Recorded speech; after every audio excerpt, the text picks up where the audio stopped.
If you think you know the story of Cabin 28, you've been lied to for 40 years. What happened that night wasn't just a murder, it was a systematic cover up that protected the monsters in plain sight. Before we dive into the events, there are 5 facts about this case that have been buried for decades. These aren't just details, they are secrets that will make you question everything you thought you knew about justice. It's April 12th, 1981. You're in a cabin deep in the mountains. It's so quiet that you can hear your own heart beating. But suddenly, the silence is broken, not by an animal, but by a sound that haunts the Keddie Canyon to this very day. 14-year-old Sheila Sharp just walked into that cabin, expecting her family. She opened the door, and in a heartbeat, her life was destroyed. She found them, bound, broken, and gone.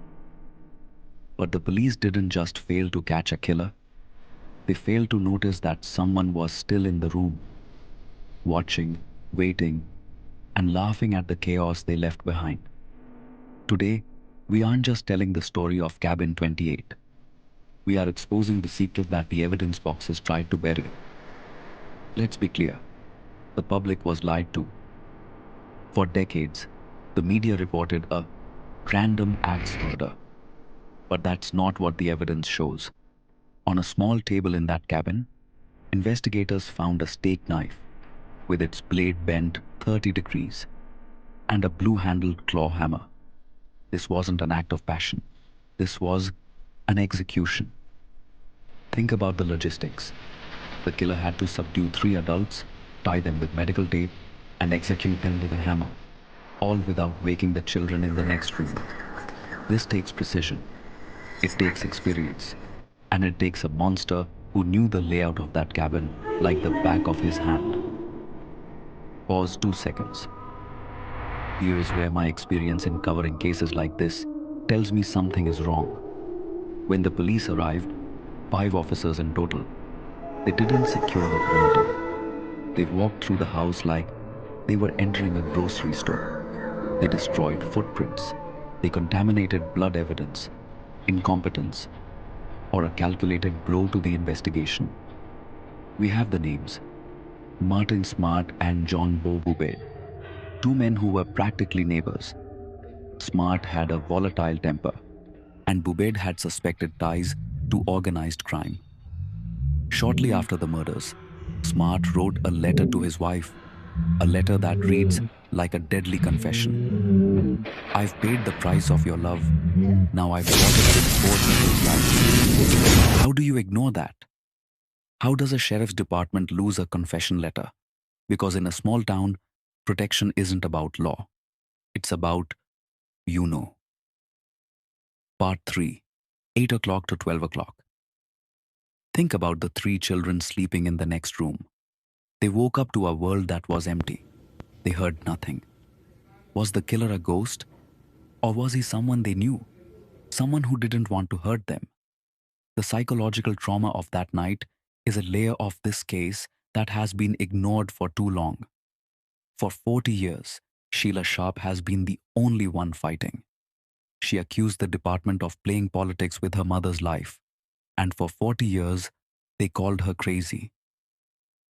Until 2016.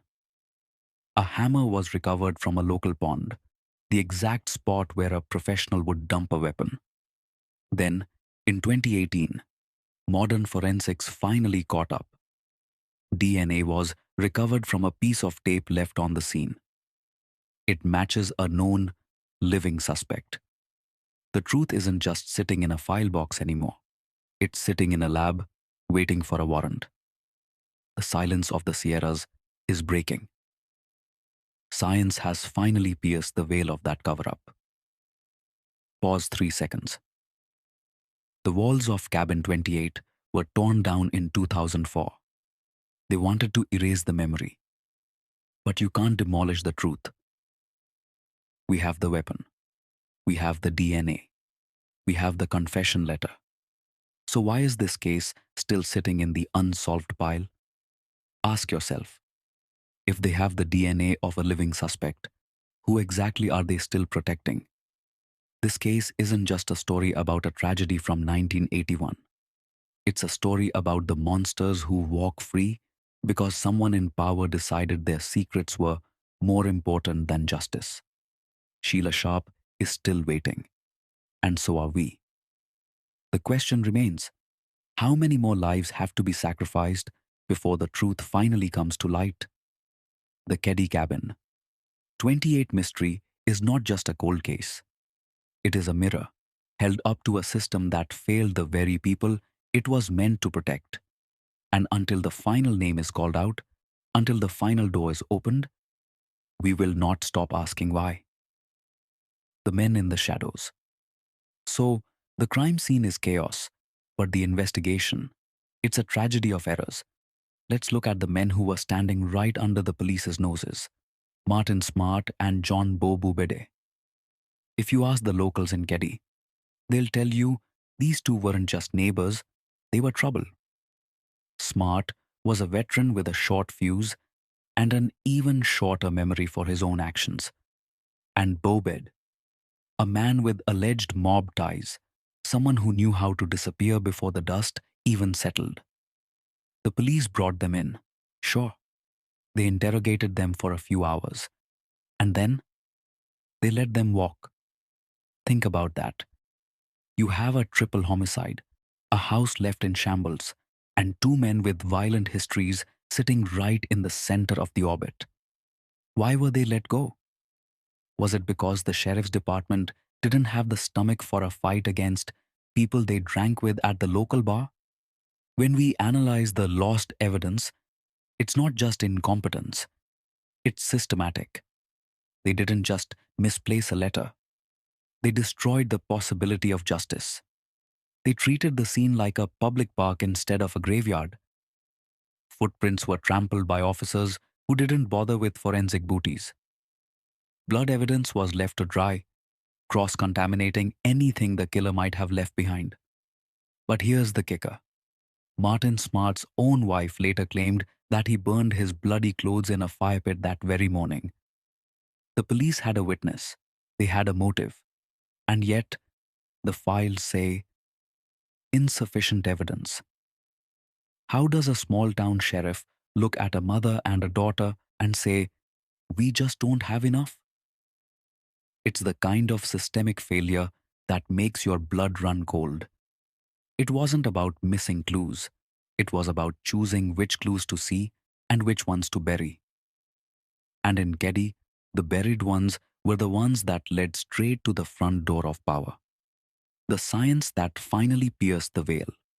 For decades, the Keddie case was a cold, dusty box sitting in a back office. A secret everyone knew, but no one dared to speak. But justice has a way of waiting in the shadows. Fast forward to 2016, a local pond, a place where memories go to be drowned. A fisherman finds something. It wasn't gold, and it wasn't a lost item. It was a claw hammer, the exact model used in the 1981 executions. The silence that had gripped the town for 35 years suddenly shattered. How did it get there? Who threw it? The timing was too perfect, the placement too calculated. Then, the game changer in 2018. Modern forensics, the kind of science that didn't exist in 1981, finally got its hands on the tape found at the scene. They found DNA. Not just any DNA, a profile that didn't match the victims.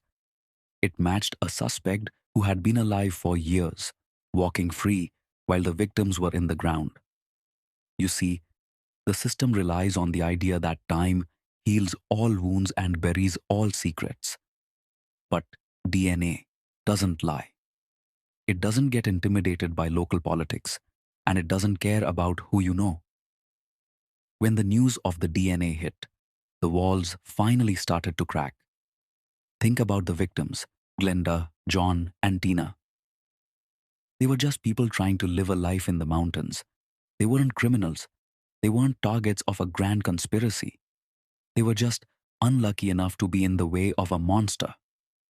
The investigation is no longer just a police report. It's a race against time. We have the weapon, we have the DNA, and we have the names of the men who were there that night. The only thing missing, a warrant that should have been signed decades ago.